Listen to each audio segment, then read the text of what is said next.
Hi, this is Michael.Longhurst, and the purpose of this video is to introduce to principals in the Indonesian province of Papua a professional development package that I developed to add value to the knowledge and skills that they have acquired in their studies either overseas or in professional development courses in Indonesia.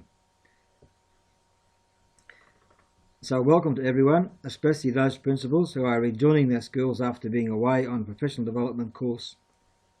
This workshop is aimed at adding value to the professional knowledge and skills that you have gained by suggesting some strategies that you can use to implement all those good ideas that you got after your professional development.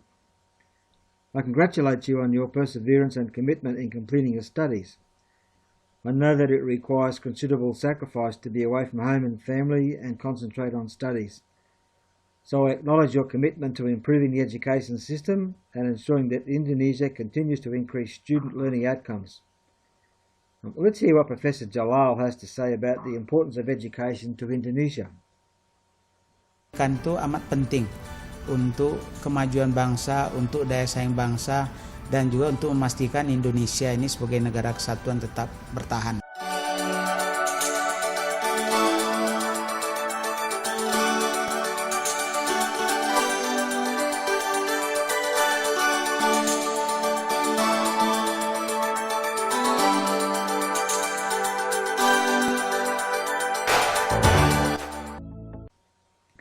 So, you are very important people in the future of Indonesia. This workshop will take about 2 hours and has 2 parts. The first part is examining the professional development package, and the second is using the information in the package to develop 2 strategies that you will try in your own schools. So when you leave here, you will have added value to your new knowledge and studies, new knowledge and skills that you now have. The professional development package has 2 items. It's a pamphlet and a background paper. Let's have a look at the pamphlet. This is the front page of the pamphlet, and if we turn it over, you'll see that I have provided 6 suggested strategies that you can use to improve student learning outcomes. And this is the background paper that describes some of the research behind the pamphlet and also some guidelines on how to make best use of the pamphlet. But back to the pamphlet. Just to get your bearings, this is the front page and this is the reverse side. Let's have a closer look at the diagram, the one where the 1 is shown. This diagram shows the way in which the pamphlet will help you. If you look at the red and yellow balloon, shown as 1 with a 1 next to it, notice that it says that you have developed a strategy to develop student learning. This could be anything from using new software to teach reading or forming a community of practice to promote science as a subject. But this strategy by itself is nothing unless you move to the next stage, shown by 2, which is a leadership strategy to implement your good idea. Now your strategy will be useful and result in improved student learning, shown at 3.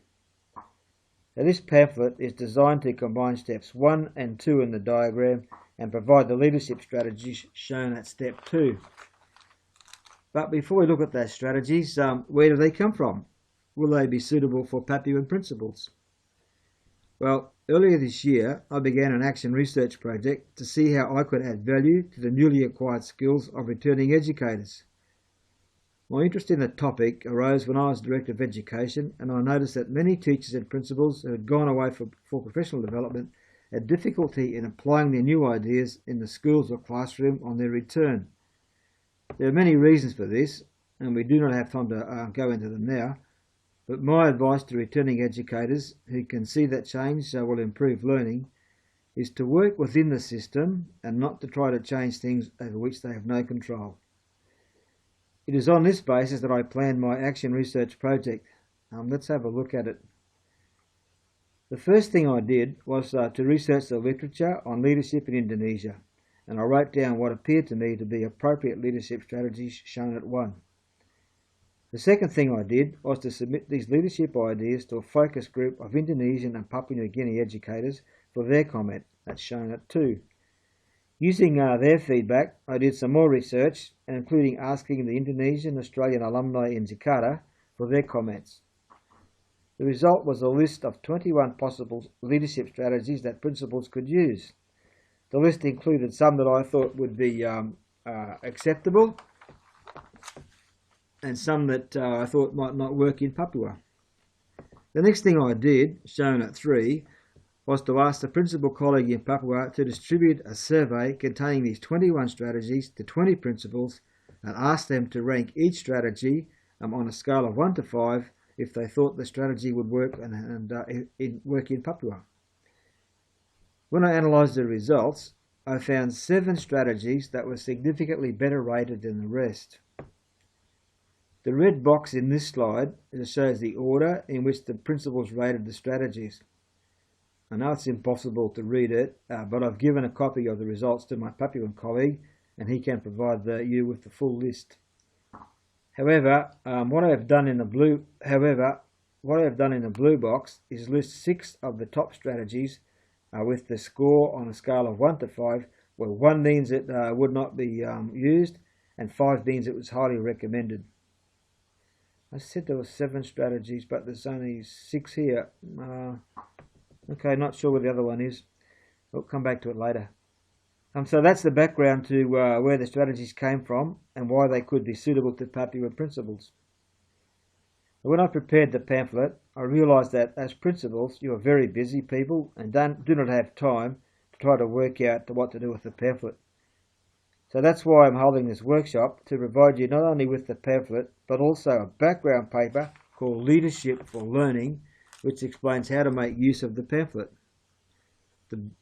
The background paper consists of protocols or the rules for the workshop, shown in the red box, and a bibliography, that's shown in the orange box, or the orange boxes, of leadership literature with a special focus on Indonesia, and a series of steps to take to implement the strategies in the pamphlet. We do not have time to go through the protocols or the bibliography in this video, so let's go back to the pamphlet and look at the cover page. At the top, there is a definition of leadership given by Professor Jalal. I've shown it here, but I will not have time to read it, and I'll leave it up to you to read it later. Also on this page, in the blue box, is a summary of what the principals said in their survey. Again, we do not have time to go to read it. I'll leave it up to you to read later. But basically, they are saying that their preferred leadership style is servant leadership or bapak. Okay, so now let's turn over the pamphlet and look at the look at each of the 6 strategies. The first one concerns the use of an existing community of learning. That's the KKGs for primary teachers and the MGMP for secondaries. There are 2 suggested topics here that you could use and ask the community to put on the agenda, but I'll leave it up to you to read them and do that later. Strategy 2 was very popular in the survey. This strategy is to be an excellent teacher or principal. That's be very conscientious in your position that's been allocated to you, and then let your light be an inspiration and motivator to others. This is not to say that you should be doing anything extraordinary. It's just saying apply all your energies, skills and attention to the position allocated to you and be an example to others. The third strategy is another that you can do by yourself. That is, conduct an action research project that will improve the learning of your students. The beauty of an action research project is that you are in charge of it and can choose your own research area and the pace at which you implement it. The topic of your action research can be anything from something simple like just rearranging the desks in your classroom and seeing what effect that has on students, or using different textbooks. The fourth strategy was also very popular. It involves mentoring a new or younger teacher. So just try to remember what it was like for you in your first few years of teaching, and try to develop the new teacher as a top professional that will bring credit to our profession. The fifth strategy is one that many survey respondents saw as questionable. I'm talking about the use of IT in schools. The literature and the media are full of good ideas on the use of IT in education. For example, have a look in the literature at the 2010 article, look in the bibliography at the 2010 article by Burns and the 2012 one by Sari. They're both on the use of IT in schools. They're all good ideas, but in the survey you are telling me that there are many problems in using IT in schools. Maybe you can do a survey of teachers in the school and get some of their ideas and write a paper on it. Share the paper with other principals and see what they think. I can tell you though, as a past principal myself, I know that there are many good ideas that people want to try in schools, and some of them will be very good, but as a principal, some of them are just going to give you a headache. And on to strategy 6. This is one about being known as the go-to person. You know, like on every staff, there's always one person who everyone goes to find out about a special topic, maybe about electronics, or the best place to buy veggies, or where to get your motorbike fixed, or whatever. These people are not show-offs. They just have a genuine interest in something and they get recognised for their experience in that area. What if you get recognised as the go-to person about hot topics in education, such as things like school-based management or active learning or the latest policy? Okay, that's the 6 strategies, but I said there were 7, so I still haven't found the 7th. It must be in this somewhere. We'll have to find it later. Let's go back to the notes and see what you need to do now that you've got your 6 strategies. Let's assume that you've chosen one of these strategies and that's been listed. What next? We'll go to paragraph 6 on page 6 of the notes. It talks about choosing an appropriate strategy and then developing a work plan that shows how you will implement the strategy. In developing your work plan, you should use these headings. First one is the goal, and that's what you're trying to achieve.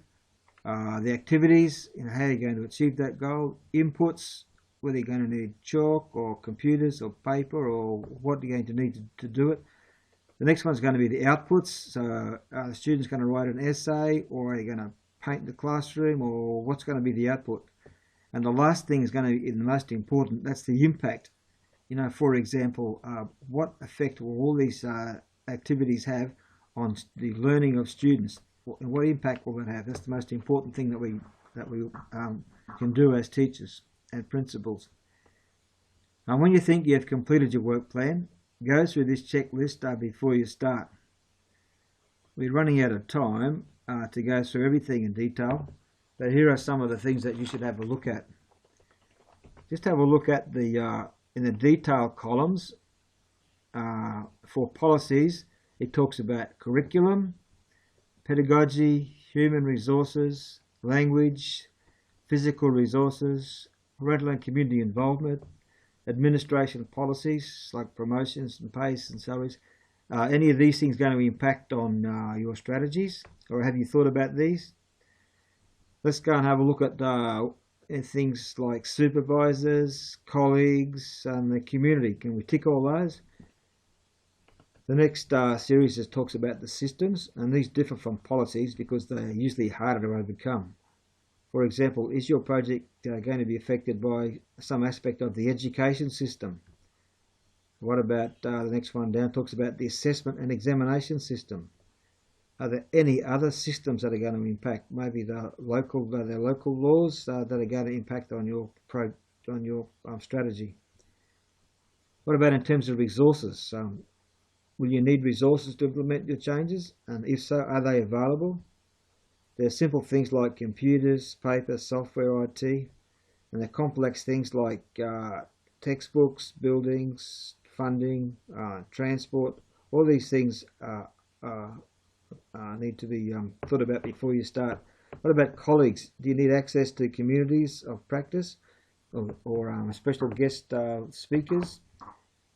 Maybe the other resources that you need. So that's before you start anything, now you should make sure that checklist is completed. So that's the end of the session on how to use the pamphlet. Now all you've got to do is get down and do it. We're just about out of time, so I wish you good luck in your work plan and actually in implementing it. Just before we go though, I said earlier that this was an action research, and one of the features of action research is it has to be repeated.